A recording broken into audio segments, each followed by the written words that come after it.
So ain't nobody gonna perform for Donald Trump, huh? Which one of you jigaboo gonna be the first one to do it? I'm waiting. I'm gonna roast the out one of you Uncle Tom is for doing it. Which one of you gonna do it first? He performed at the Crypto Ball as part of inauguration weekend for Donald J. It's funny, He's doing all these things. Snoop Dogg just received a major warning, and this time, it didn't come from the cops or another rapper. It came directly from Katt Williams himself. Yeah, the same Katt Williams who's famous for speaking his mind without caring who gets offended. He didn't hold back at all, calling Snoop out for what he sees as a complete sellout move. According to Katt, Snoop isn't that same gangster he once was, now he's turned political. Katt even went as far as saying, "No sir, your career is..." I just want to say this real quick, now on the political shit.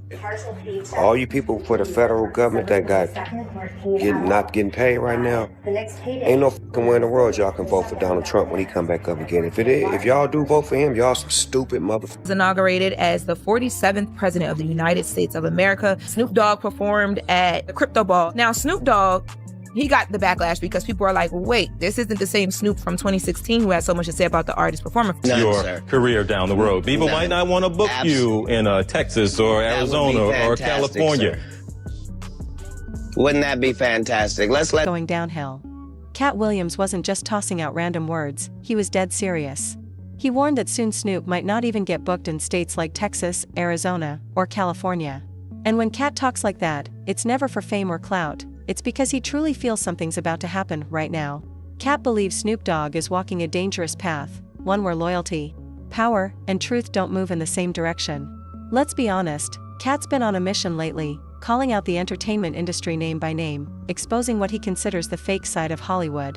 Steve Harvey, Cedric the Entertainer, D.L. Hughley, no one has been spared, but this time, it hits differently. The person he mentioned isn't just another comedian or celebrity, it's Snoop Dogg. And that matters. Because Snoop isn't just a star, he's an icon. A man who transformed gangster rap into a worldwide brand. From Death Row Records to Family TV, from Long Beach to the White House lawn, Snoop became much more than a rapper. He became a global figure, but according to Katt, that's exactly where the problem lies. Somewhere between fame, business deals, and Hollywood attention, Snoop lost touch with what made him authentic in the... Yeah. Get your life right. Stop worrying about mine. I'm cool. I'm together. Still a black man, still 100% black. On some real though, it's about time somebody said some gangster shit up in here. Yeah. Hey yo, Katt Williams, when did they start selling pimp clothes at Baby Gap? My nigga over there drinking that Hennessy out of that little sippy cup. First place.in Katt Williams' eyes. Snoop Dogg isn't the people's champion anymore, he's now a puppet of the system. Katt flat out called him a political dog, someone who only barks when told to, not when it truly matters. And honestly, if you've watched Snoop over the past few years, you can kind of see what Katt's getting at. This isn't the same Snoop from Murder Was the Case. This new Snoop is more corporate, cautious and calculated. And Katt? He's not impressed at all. This isn't the same man who once rolled with Pac and stood tall under Death Row Records. Not the one who gave the world Doggy Dog World. Now he's hanging out with Martha Stewart, starring in commercials for insurance and pet food. Shaking hands with CEOs and politicians, as if he's forgotten the streets that built his name. To Katt Williams, that's not growth, that's the end of the game. Of course, Snoop has responded to the backlash he received for performing for a Trump event. One of the things he pointed out was that we always stick together. We're good at tearing each other apart, which is pretty constant. It's pretty consistent when somebody gets into trouble. It takes backlash from the community. It's always a communal thing. It isn't any action they took. It is the fact that we can't stay together, that we can't stick together, that it's us always attacking us. But that flies in the face of the reality of what's happening right now. It is not us who are tearing down affirmative action. It is not us who is tearing down DEI. It is not us who are tearing families apart. It is not us who have decided that affirmative action and rollbacks that have been that had precedent for 50, 60 years are gone. It is not us that is doing it. It is, I think most people are disappointed because they saw you a specific way, and you have a right to kind of interpret and do whatever artistically you want to. No one's begrudging you that. But why the attack on the community because they disagree with something you did? Don't get it twisted though, Katt still acknowledges Snoop as a legend. He's even said before that Snoop opened doors for hip-hop, made gangsta culture mainstream, and turned struggle into success, but in Katt's opinion, Snoop eventually lost touch with what made him great, the rawness, the truth, and the voice that once spoke for the streets. The same man who once stood up against the system now looks like he's part of it. When Katt calls Snoop a political dog, he's not just talking about politics on paper. He's talking about something deeper, something spiritual. He's implying Snoop might have traded his authenticity for money, power, and image. To Katt, Snoop's gotten too comfortable around the same people he once used to call out. In a world where truth tellers are fading away, Katt Williams refuses to stay silent. He's not afraid to stir things. He's doing all these things. Just want to say this real quick. Now, I'm a political shit. All you people for the federal government that not getting paid right now, ain't no fucking way in the world y'all can vote for Donald Trump when he come back up again. If y'all do vote for him, y'all some stupid motherfuckers. And this time, he's shaking the table harder than ever. So where did it all begin? Let's rewind. In the early 2000s, Snoop Dogg was untouchable. He survived death row records, built his own empire, and earned his place as one of hip-hop's most respected OGs. He was close with legends like Jay-Z, Ice Cube, and Nas. Everyone viewed him as the wise uncle of the rap game, but as time went on, the energy shifted, and Katt Williams noticed every bit of it. Soon, Snoop began appearing at political events, posing for photos, and shaking hands with big names. He started defending certain celebrities while staying silent about others, and that's when Katt began to wonder what had really changed. Then Snoop Dogg started supporting brands, politicians, and causes that didn't seem to align with the version of Snoop fans grew up with. And to Katt Williams, that was the first warning sign. Are going to be at this thing. And I think it really does beg the question whether the culture is starting to thaw to Donald Trump. I mean, Snoop Dogg started backing brands, politicians, and causes that fans felt didn't match the Snoop they grew up with.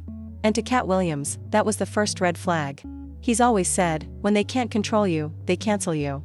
And when they can't cancel you, they recruit you. In Katt's mind, Snoop got recruited. The tension really sparked when Katt noticed how quiet Snoop stayed during some of hip-hop's biggest moments. When artists were being blackballed, Snoop stayed silent. When people were exposing industry corruption, Snoop chose to play peacemaker. And when conversations about exploitation hit the surface, nothing but silence again. But the second it was time to celebrate Hollywood, Snoop was front and center, smiling for every camera. To Katt, that looked less like loyalty to the culture, and more like loyalty to his position. So when Katt said, "I'm sending Snoop his last warning. Stop being a political dog," it wasn't just an insult. It was a challenge, a message to a man he once respected deeply. Katt even broke it down clearly. In his eyes, there are two types of dogs, the street dog and the political dog. The street dog is loyal, fearless, and hungry. The political dog is trained, polished, and obedient. Katt believes Snoop used to be that raw, unpredictable, real street dog, but now he's acting like the second kind, protecting the system instead of the people, and honestly, you can see why Katt feels that way. These days, Snoop's more visible on TV than in the studio. He's hosting cooking shows instead of community events, selling products instead of messages. Now, nobody's knocking growth, but Katt's question hits deep. What kind of growth is this? Did Snoop evolve as a man, or just as a brand? See, Katt Williams never cared about fame. He never chased Hollywood, he fought against it. He's been arrested, blackballed, banned, mocked, but he never folded, never switched sides. That's why people still trust him, because he doesn't owe the machine a thing. So when a man like Katt calls someone out, people listen. Because he's not afraid to lose, he's afraid of what happens when truth disappears, and this runs deeper than words. Katt and Snoop go way back, same coast, same grind, different lanes, both loved by the streets. Snoop always showed Katt love in the early 2000s. They did interviews, radio shows, even comedy bits together. But over time, things changed. Katt started seeing Snoop getting close with the same Hollywood crowd he'd been exposing for years. While Katt was naming names, Steve Harvey, D.L. Hughley, Cedric the Entertainer, Snoop stayed quiet. Worse, he was taking pictures with them, smiling like everything was all good. That's when Katt drew the line. He said, "You can't stand for the people and still shake hands with the puppeteers." That shot was aimed straight at Snoop, but let's keep it real. This isn't the first time people have said Snoop switched sides. Back in the death row days, he was ride or die for the streets. After Tupac's death, he distanced himself from Suge Knight and built new alliances. Then came the No Limit era, then the corporate Snoop, and now the Hollywood version. He's reinvented himself more than any rapper alive, and yeah, that's part of why he's still relevant. But that same adaptability is also why some fans stopped trusting him. Katt's not attacking Snoop's success, he's questioning his soul. He's saying, "You used to lead us. Now you follow them." And that hits deep. Because from Katt Williams, that's not hate, that's heartbreak. Snoop hasn't responded yet, but the internet is on fire. The culture's split. Half the people say Katt's just bitter, jealous of anyone who made it inside the system. They argue Snoop's just doing what smart businessmen do, adapting, expanding, securing the bag. But the other half? They're standing with Katt. They say he's the only one bold enough to say what everyone's been thinking, that Snoop's been playing both sides for years. Talking real but living corporate, preaching loyalty but following whoever pays the biggest check, and the truth? Both sides have a point. Because this isn't just about Katt and Snoop, it's about what happens when fame collides with authenticity. Snoop represents survival, the man who made it out of the mud and stayed relevant through every era. Katt represents rebellion, the man who refuses to bow down, even if it costs him everything. Two philosophies on a collision course: play the game or expose it. And right now, Katt believes Snoop's gone so deep into the game that he might not come out clean. So what's Katt really warning him about? That's where things get dark. When he said, "last warning," fans started speculating. Some think Katt's talking about karma, the price you pay when you trade purpose for politics. Others believe he's warning what happens when you play both sides too long, because eventually, both sides turn on you. And some fans think Katt's just exhausted, tired of watching legends he once admired become puppets for power. Katt summed it up perfectly: the moment you stop speaking for the people stop speaking for you. That line hit deep. Because what he's really saying, to Snoop, and to the whole industry, is simple: no matter how rich, how famous, how iconic you become, if the streets stop feeling you, you've already lost, and that's what makes Katt's message powerful. This isn't just a warning to Snoop, it's a message to every artist chasing fame. Katt's saying, don't let them turn you into something you're not. Because once you stop speaking truth, the system doesn't need you anymore. Snoop's story is proof of how twisted fame can get. He's been everything: gangster, icon, businessman, peacemaker, comedian, mogul. He's worn every hat and earned every stripe. But with each transformation, one question keeps echoing: has he become too polished, too safe, too political? Because the same Snoop who once said "F the system" is now sitting across from it on national TV. And that's what Katt can't respect. Still, to be fair, no one can erase what Snoop's done for the culture. He helped build West Coast hip-hop from the ground up, mentored new artists, created jobs, gave back to his community. He's grown gracefully, no scandals, no breakdowns, no downfall. But maybe that calm is exactly what makes Katt suspicious. In a world built on chaos, peace can look like submission. And Katt, he's chaos itself. Raw, wild, untamed. So when he looks at Snoop's calm, he doesn't see peace, he sees compliance, and that's where the real friction lives. Because this might not be the end. Katt's not known for quiet warnings. When he says "last warning," he means it. If Snoop even hints at firing back, Katt will come 10 times harder. This isn't just another celebrity feud, it's a clash between truth and tolerance. Between the rebel and the ruler. Two legends, same era, same fame, walking in completely opposite directions. Katt stands for the people, raw, fearless, and unfiltered. Snoop stands for the dream, the man who made it out and built an empire. Both started real, both changed the game, but only one refuses to play it. And that's what makes this story explosive, because in Katt's world, that's the difference. One man plays the game, the other exposes it. So what happens next? Maybe nothing. Maybe everything. In this business, silence can speak louder than words. And if Snoop stays quiet now, it won't mean peace, it'll mean power is still pulling the strings behind the scenes. This is Buzz and Drama, where we uncover what really happens behind the glitz and glamour. So hit that like button, subscribe, and let us know what you think. Did Katt just drop the truth, or did Snoop just get unfairly dragged? One thing's for sure, when Katt Williams says "last warning," Just he want means to say it. this real quick. Because man, in I'm his a political world, shit. last warnings All don't you come people twice. for the federal government that got your career down the road. People might not want to book you in Texas or Arizona or California. Wouldn't that be fantastic? He's doing all these things. Just want to say this real quick, man. I'm a political shit. All you people for the federal government that not getting paid right now, ain't no fucking way in the world y'all can vote for Donald Trump when he come back up again. If y'all do vote for him, y'all some stupid motherfuckers. Was inaugurated as the 47th president of the United States of America. Snoop Dogg performed at the Crypto Ball. Now, Snoop Dogg, he got the backlash because people are like, wait, this isn't the same Snoop from 2016 who had so much to say about the artist performance. Yeah. Get your life right. Stop worrying about mine. I'm cool. I'm together. Still a black man. Still 100% black. Now, on some real though, it's about time somebody said some gangster shit up in here. Hey, yo, Katt Williams. When did they start selling pimp clothes at Baby Gap?